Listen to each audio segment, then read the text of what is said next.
It's Friday, June 19th here in Seoul. Hi everyone, it's Debbie from Korea Now, and these are your daily headlines.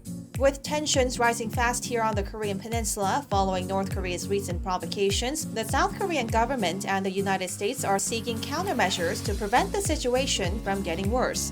Seoul's top nuclear envoy Lee Do-hoon is now in Washington to meet with his U.S. counterpart Stephen Biegun to discuss cooperation and response to North Korea. Also, a senior Pentagon official, David Helby, said Thursday that the U.S. remains in close coordination with South Korea to ensure readiness against North Korea as the regime continues to present an extraordinary threat to the region.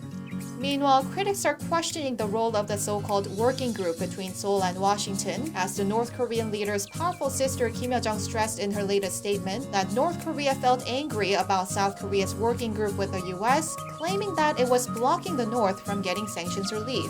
There's also been some controversy over the remarks made by former U.S. National Security Advisor John Bolton in his upcoming book, where he criticized President Trump's approach in handling nuclear diplomacy with North Korea.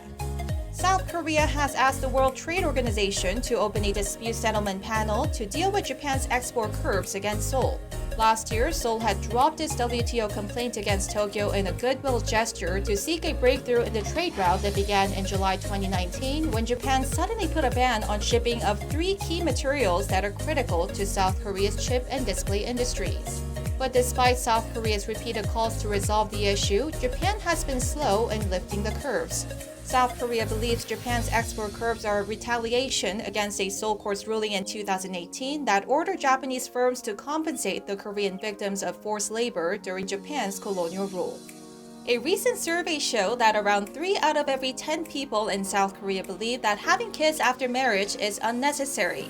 According to a report by Statistics Korea based on surveys and studies conducted in 2018, about 70% of Koreans said having kids may be necessary after getting married, while the remaining 30% said otherwise. The report also showed that people with higher levels of education are more likely to be against the idea of having a child. Meanwhile, another survey showed that more than 70% of South Korean adults were in favor of keeping distance from others amid the coronavirus pandemic and were doing more activities online. And those are your top stories for today. For full-length articles, you can check out our official website, link down below. As always, make sure to subscribe to Korea Now for more daily updates.